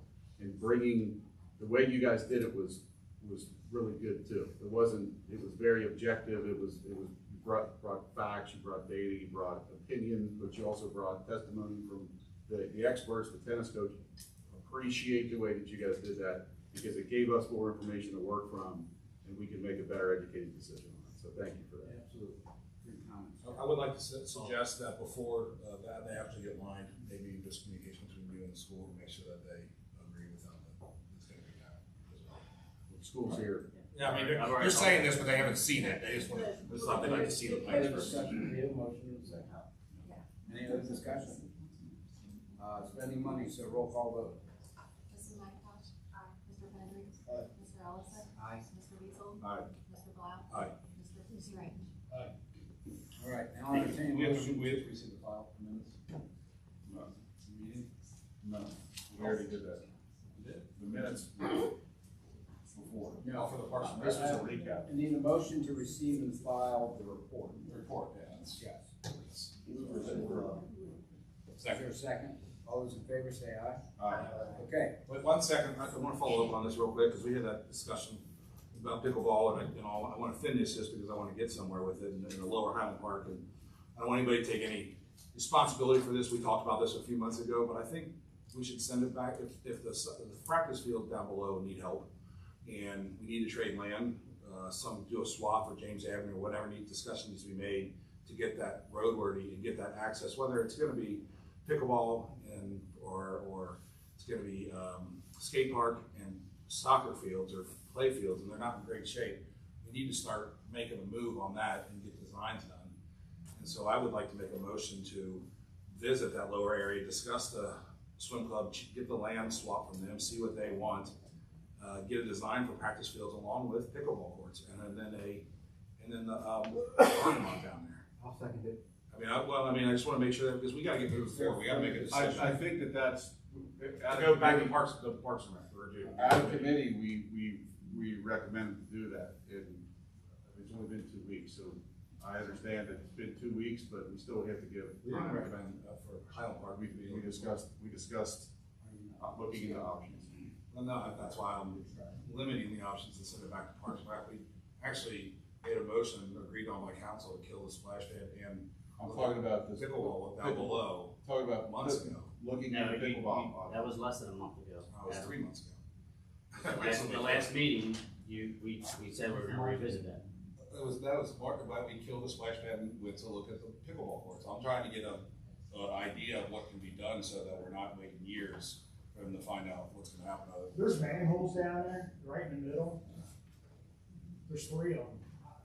I'm sorry, it's February. February means, that's when we actually made the motion originally. Now I'm trying to hone it in now that I know the practice fields need to be worked on. I think it's important that we have a plan going forward. And maybe we sub something out if the pickleball courts don't work, but the practice fields need to be worked on, the parking lot needs to be worked on, and we need access through James Avenue. Those are all things that have to be a must before we can utilize that property. So why aren't we moving forward and making that decision to move forward in discussion in Parks and Rec so we get a plan laid out so that is the future? Isn't that what we're supposed to be doing? I thought our job was, so let's give them what they want. There's a motion and a second on the floor. Is there any further discussion? I guess I'm new to this, so. Are we asking to send it back to Jeff and say, hey, come up with a plan? Yes, let's come up with a plan for down Okay, there. because I don't think we're. Over that whole right scope now. of things, because we're not deciding the plan. We need a plan, but it needs to involve those items. At the last rec meeting, we discussed, we made a request to staff to look into that. We made a request in February to do it, and still not done. So I'm making sure that this is happening. 2 weeks ago, whenever the parks meeting was, we made a request to look into the design with we talked about pickleball specifically, and asked to lay it out specifically with the pickleball option down there, specifically with the pickleball. That was in February that was done. I don't So- remember That it was 2 weeks ago. I don't remember at the Parks Rec meeting when I was there. The only thing they talked about was. Alright, so what do you wanna do now? We got a motion. What's the and a second. motion? I don't even know the motion. The motion is to visit Highland Park, lower area behind the swim club. Make sure that we get practice fields, maximize the practice fields, pickleball court, parking. Do you want pickleballs or do you want practice fields? That's what No, you can't do both. You can do both. The motion is to take it to committee to do both. Okay, so there's a motion to take this to committee in a second. There's plenty of land down there for both. That's what we always say, because there was always a plan of having a splash pad and practice fields. So we're eliminating the splash pad, which had a huge footprint. I think it was 2,500 square feet, which is way more than the footprint than you need for pickleball courts. and less maintenance. So to simplify, are we just moving to send it back and review what to do with that? What to do with that with pickleball, parking, James Avenue, and get the field practice fields. Amen. Well, they'll all be part of that when Chris decides that, so. Any other discussion? All those in favor say aye. Aye. Opposed? Okay. Moving on, we are to the Finance Committee report. Yeah, I think to do this, before I get my finances, board, I got 2 applications for alcohol beverage licenses. You need to say anything about this? Information on the council, the hearings will be on Tuesday. Okay, good. Don't look it up at once. The Finance Committee met last Tuesday, which was May the 9th. Dennis, your mic on. I'm sorry. Overview. And we had really good attendance, so I appreciate that from all of you. Yeah, it is on. We had great attendance from council and staff and community members also. So, quick overview from the initial Finance Committee meeting. First, the committee discussed the proposed amendments to the fiscal year 2022-2023 budget. These amendments include increases in general fund revenues and expenditures. And I'll elaborate on some of those in a few minutes. The KDOT, health insurance, debt service, and CBD funds were also amended to better match actual revenues and expenditures. It is the recommendation of the Finance Committee that the Board of Council approve the proposed budget amendments. Secondly, the committee reviewed and discussed the proposed fiscal year 2023-2024 budget document comprising the 6 budgeted city funds. And Joe, I know you did a ton of legwork here, so thanks for all the work on that. Finance Committee is of the opinion that the proposed budget as submitted will enable the city to deliver public services and programs consistent with current service levels and accomplish the broader city policies as established by the Board of Council. It is a recommendation of the Finance Committee that the Board of Council approve the proposed budget and move forward with its adoption in accordance with the law. And we did agree last week, we were going to do first reading of the budget today at council, and we think it's prudent that we push that back until the June meeting. We have to have some collective bargaining discussions still, and outside of that, we do have a few new members on council, and I just think it's best for us all to have the month to, we're not really in a hurry, we can get everything done in a proper time frame, so just be able to digest and be ready to go in June. So there was no further business before the Finance Committee last week. I do just want to go over a couple highlights because we do have our expenditures as well as our revenues are seeing a pretty substantial increase in this coming budget. That is almost exclusively due to the ARPA funds that we received from the federal government during and after COVID, of which have to be earmarked and spent by 2025. And we've done through Parks Committee and Finance Committee and several other groups, we've done a lot of work. It's not done yet, but as far as kind of planning out what are some of these big expenditures coming up that we can take advantage of these funds. And so a couple things that I think are the highlight expenses in the budget. It's the $2.5 million for the Tower Park Hero Playground that Jeff talked about. Ton of work has gone into that. That's an ARPA funded project. $520,000 towards the Fort Thomas Independent School Soccer Track Complex project that has gotten a lot of discussion lately. And these are things, keep in mind, that we have to put in the budget now because we don't want to have to come back halfway through the year and you know, we want to be sure that we plan ahead all of this stuff. And we're really, not to get off subject too much, which I tend to do, but we're getting in a really comfortable position because now that Matt's been here for almost a year, and we're all starting to kind of sync and work better together, I think, and hopefully the budget will reflect that, and we won't have unforeseen expenses. Not that we haven't done in the past, but my goal as chair is to make sure that we don't have any surprises, and I think that this budget accomplishes that. A couple other highlights, expenditure-wise, $500,000 for the Rossford Bridge replacement. That's an ARPA-funded project. $502,000 for the Kyles Lane replacement. That's an ARPA-funded project.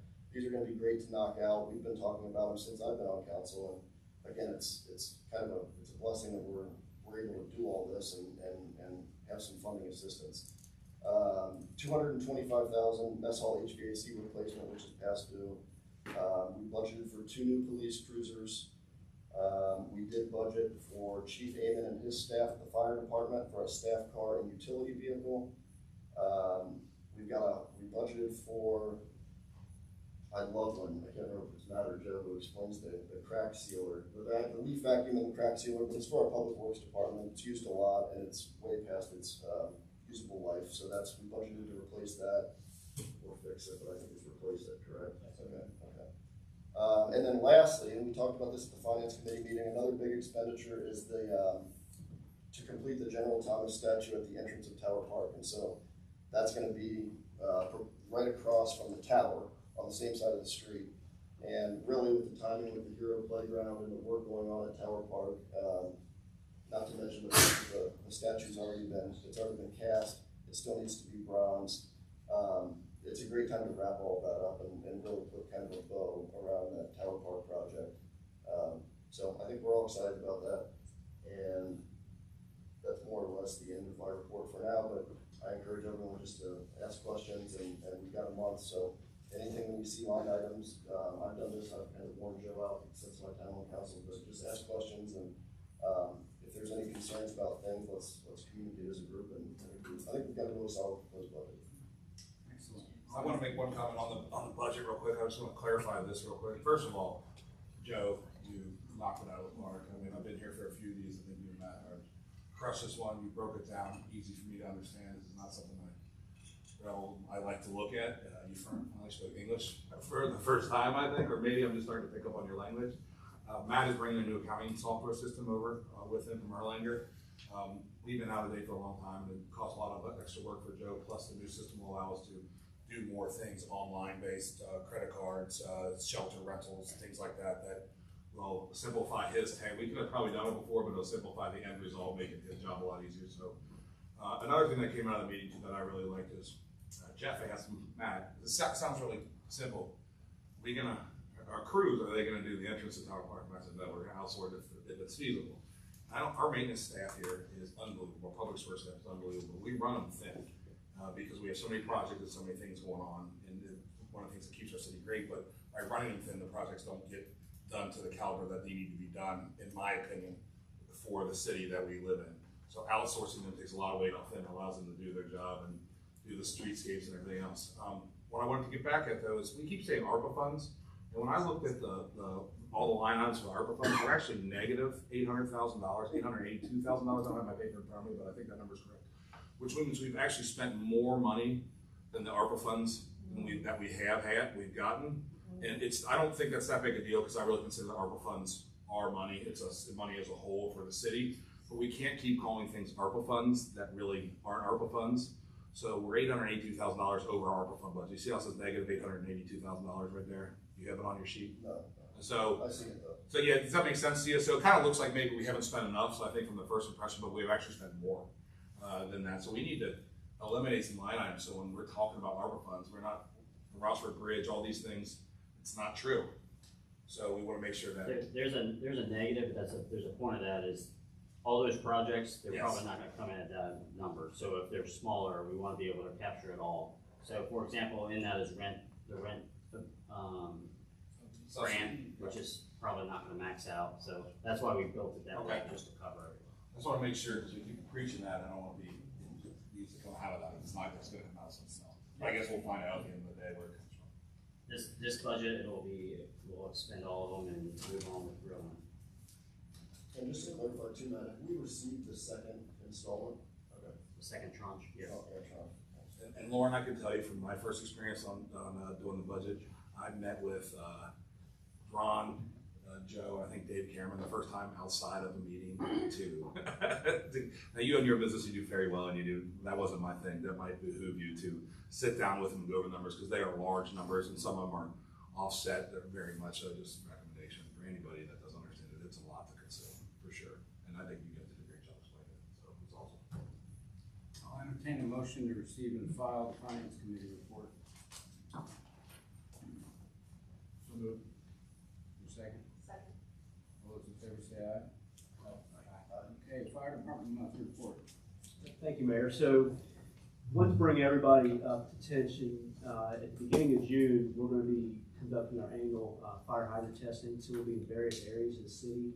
I've instructed all of our crews to give the list of those streets to our city clerk so that she'll put them out on Facebook every day for when we're working those water mains. Sometimes it can cause some discoloration, so if you just kind of pay attention starting in June, seeing that.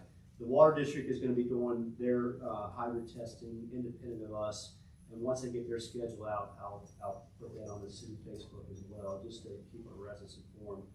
And then also, Mayor, as you proclaim that this is Building Safety Month, I'd like to remind all residents to check their smoke detectors. I read your report, I noticed there was a lot of runs for diabetics, 25 runs, it seemed like the most runs were for diabetics. It's just, Is that pretty common? It is, I mean, we go anything, any diabetics, cardiacs, and falls, seem to be our big hits. Yeah, that number was a little striking to me, I was surprised how high that was. Entertain a motion to receive and file. Receive and file. Is there a second? Second. All those in favor? Aye. Thank you. Police Department report. Thanks, Mayor. In April, in addition to some training and community events, we did the drug take back on Saturday, April 22nd. Our citizens turned in 137 pounds of unused prescription drugs. That's in addition to the weekly drop box that takes place. We empty that about once a week. So a successful program. It's a spot where we didn't know the police were going to fill that void on taking back unused meds, but we are, and it keeps children safe and landfills safe and our waterways safe. So we're happy to keep doing it. We'll do it again in October. We partner with the Lions Club. They accept old prescription glasses at the same time, so that partnered with us. And other than that, that's all I had for the month. Thanks. Where's the drop off? Right in our, if you come into the city building, go towards the PD, it's in that glass vestibule. I'll entertain a motion. Move to receive and file. Thank you. Is there a second? Second. All those in favor say aye. Aye. Thank you. I was wrong too, I'm sorry, definitely, the fall was 25, I misread the line, so. City Administrator's report. Thank you, Mayor. Most of it's already been discussed. I do have a couple here. One of the parts of the legislation here would be a resolution for Homeland Security grant.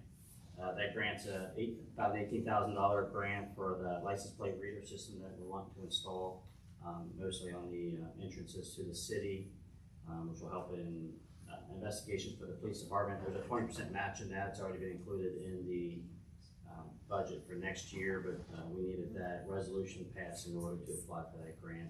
The PD is handling that grant. June 5th meeting, in addition to being the first reading for the 2024 budget, we're also going to be doing an update for zoning ordinance. So Lisa will be here, and along with probably some of the planning commission members there.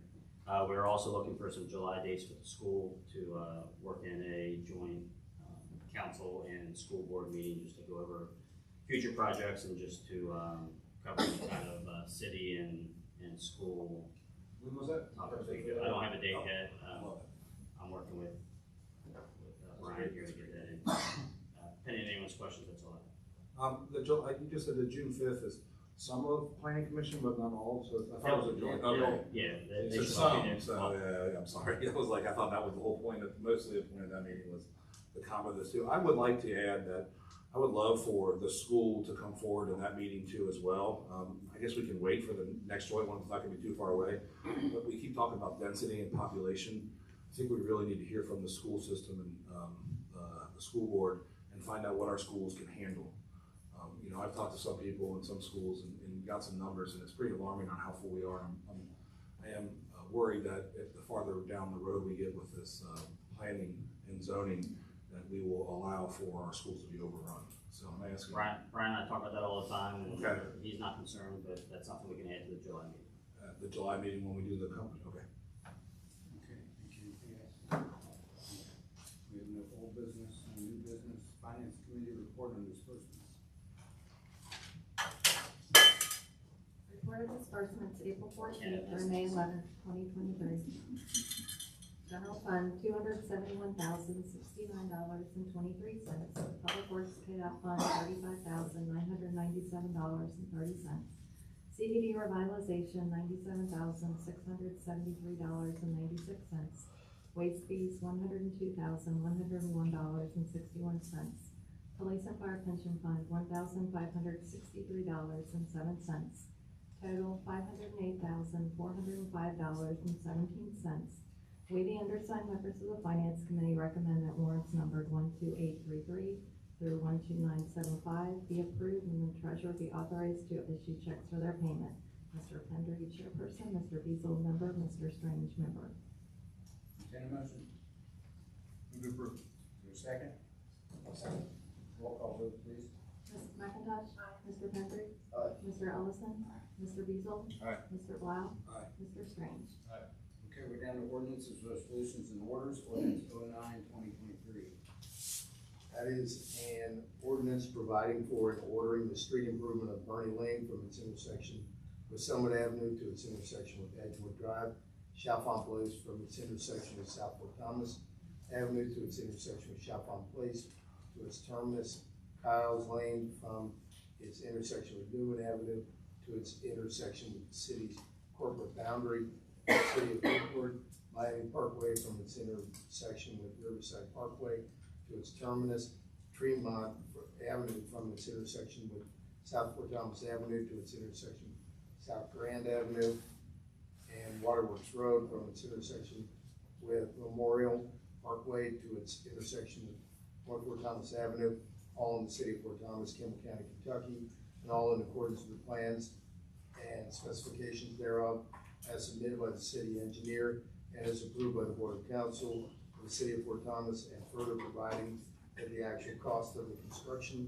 of said street improvements are to be borne by the city 50% and the property owner 50% on Bernie Lane, Chalfont Police Court, and Miami Parkway, and to be borne by the city 60% and the property owner 40% on Kyles Lane, Tremont Avenue, and Waterworks Road, and providing for the payment of an improvement assessment.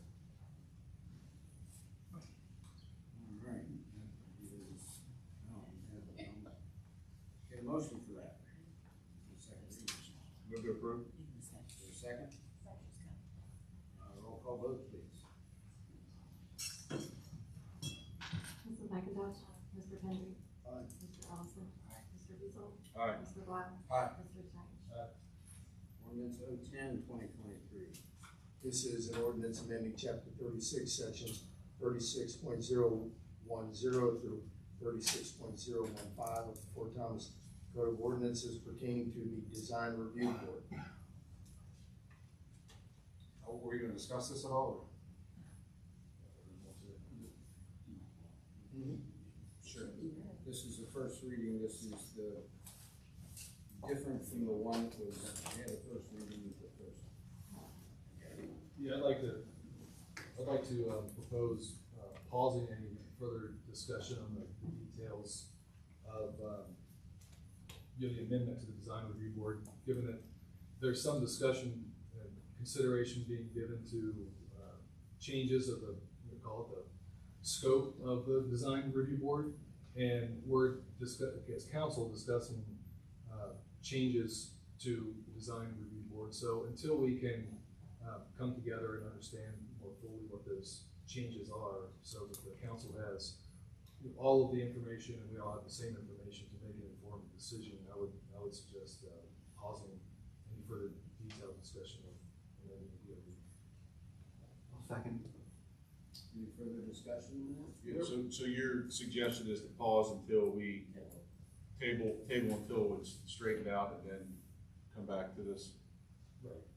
Yeah. I second. With the issue being the issue of resident versus non-resident. Yeah. Or is there more to it? Well, okay. I don't know if you want me to describe it or you want to. So, there aren't any, it's my understanding that there aren't any design review guidelines, if I'm using the proper terminology, for residences along North and South Fort Thomas Avenue at this point.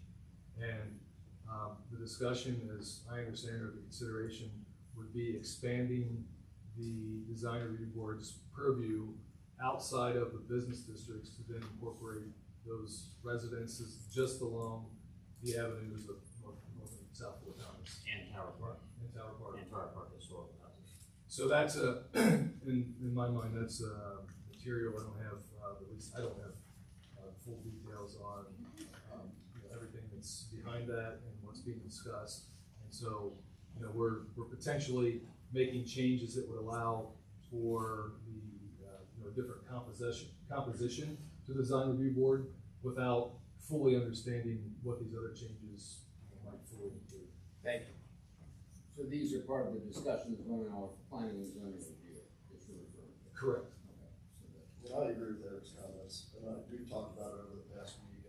I think that's a prudent decision, and also I didn't realize we have a zoning update next month. So the timeliness of it seems appropriate.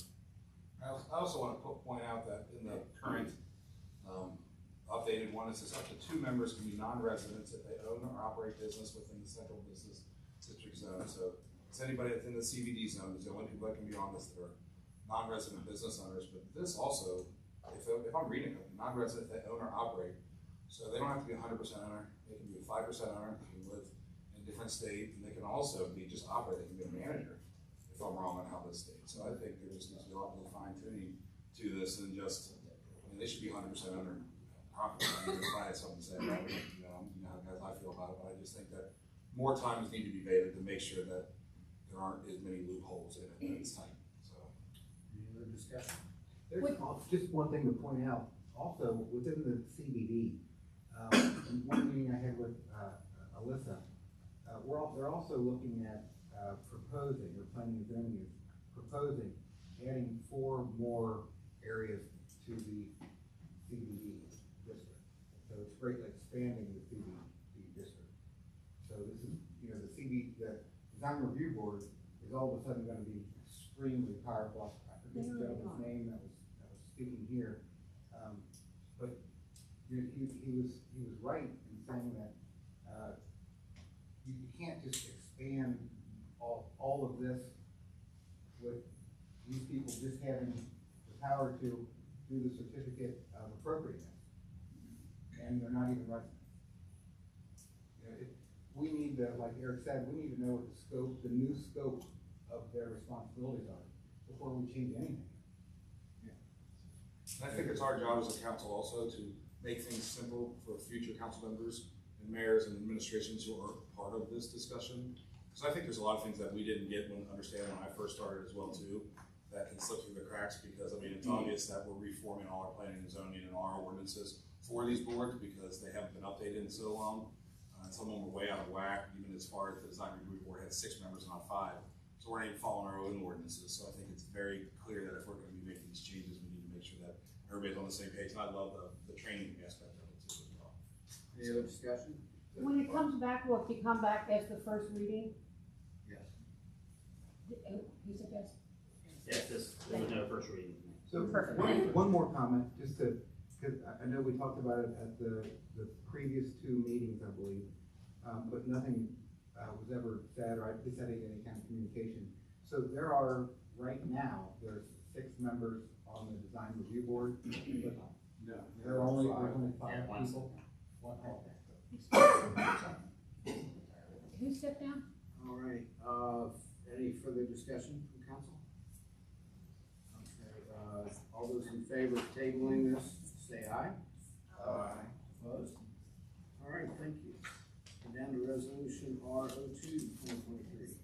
A resolution of the city of Fort Thomas, resolution of the city of Fort Thomas, Kentucky, authorizing the mayor to make application for and upon approval to enter into agreement with Kentucky Office of Homeland Security, KOHS, to execute any documents which are deemed necessary by KOHS to facilitate and administer the project and to act as the authorized correspondent for this project. This resolution also establishes a procurement policy for any KOHS approved project for the fiscal year 2023 application cycle. Move to approve. Second. Any discussion? All those oh, no, this is, yeah, roll call vote, please. Mrs. Bender? Aye. Mrs. McIntosh? Mr. Bender? Mr. Costa? Aye. Mr. Diesel? Mr. Blau? Mr. Strange? Sorry. All right, municipal order 107/2023. A municipal order appointing Mike Morgan as alternate member of the Fort Thomas Board of Ethics for a one-year term. Motion? Is there a second? Second.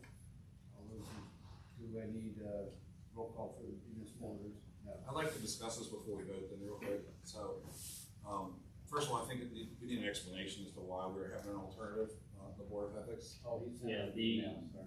that's right. Yeah, the Board of Ethics ordinance allows us to have up to two. We haven't needed one, but, with the current advisory opinion, for Dan Gorman, we had one that had to recuse himself, so it's a good time to set.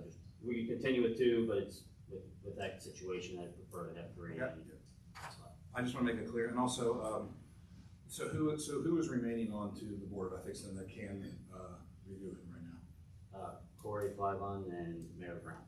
I would like to make a statement that Mayor Brown was probably the original person to appoint him. Is that correct? It wasn't you, was it, Eric? Appoint who? Appoint Dan Gorman to the Board of Ethics, or, to the planning and zoning. So, it had to be, I can look into that. before her. It would have been before, she's been on 20 years, you've been on 8. I'll look into that. Yeah, I just want to look into that to make sure she wasn't the one that hired him, you know what I mean? I don't think he was. I think we talked about that, but I'll. Okay, I'll well, I get just back want to to make sure of that, yeah, I know I mentioned it a while ago, but I know we're busy and stuff like that. And then also with Mike Morgan here, I have nothing against him or for him, but when we got his letter today from you, it's one paragraph about where he lives in town, his kids, and how long they've been here, and he's an attorney. And this guy's being appointed because he's gonna be used as an alternative. This is probably his one time to be used, maybe, hopefully. I had a liquor store and a convenience store, and I give out applications, and they have more information than I got from Mike today. In fairness, that I reached out to him today to ask him to put that together. He was in court.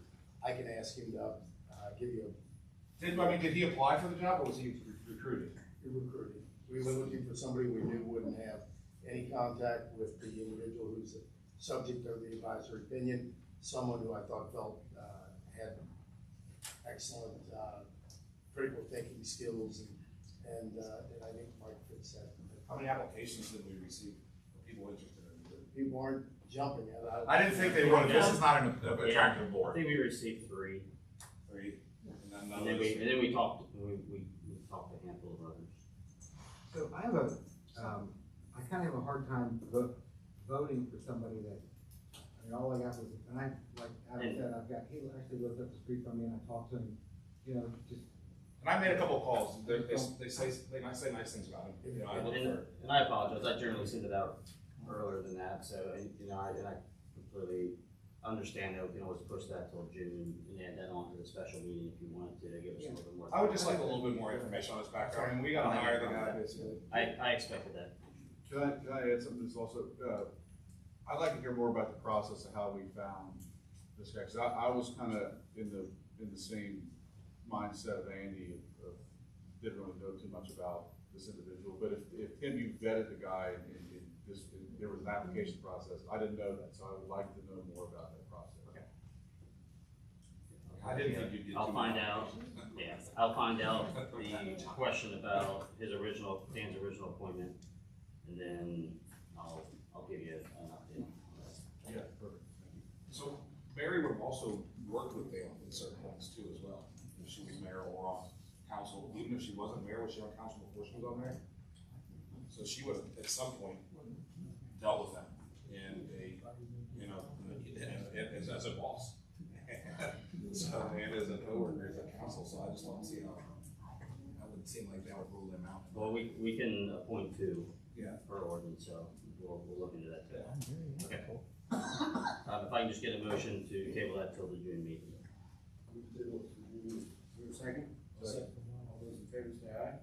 Aye. Entertain another motion. Sorry. Andy, it's your law labor license chair. Correct? Yeah. All right. You want to read the following session? Sorry, I could have told you that. Need executive session. Staff will be requesting council to enter into executive session for the following purpose.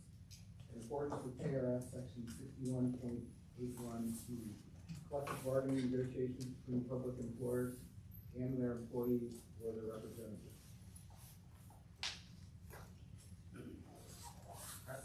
So we are going into executive session. There will be no, action. Oh, I'm sorry. Second. My apologies. Wait, real quick before we move back, there was one thing I wanted to give some credit for. He didn't say it in his report. He didn't talk about Zach, did you, and the scooters? I know there's always been a lot of talk on scooters. If anybody's watching this or listening, Zach, our resource officer, spoke with the 7th and 8th grade classes about scooters and safety, and he's even going to use this, what he's going to do, a problem-based learning project. And I think that a lot of people are always reaching out to us about scooters. They have for the last couple of years. It's kind of funny. Technology moves faster than we can make calls for. And I honestly, personally believe a lot of this has to be responsible of the parent and the child on the scooter. So I think this is a great step moving forward. I just really want to commend you and Zach for taking the initiative to, just like you did when they were doing the crossings and stuff like that. And I think that'll make a big difference. Thank you. So, Is there a everybody second know that they were. to the motion to go into executive session? Yeah, second. Yeah, that was. All those in favor say aye. Aye. Okay. Anyway, there will be no action taken after this meeting, so essentially the meeting is over. Okay, we'll have to come back into session. 4 or 5. So you don't have any. Answer my question. 4 or 5 emails today, so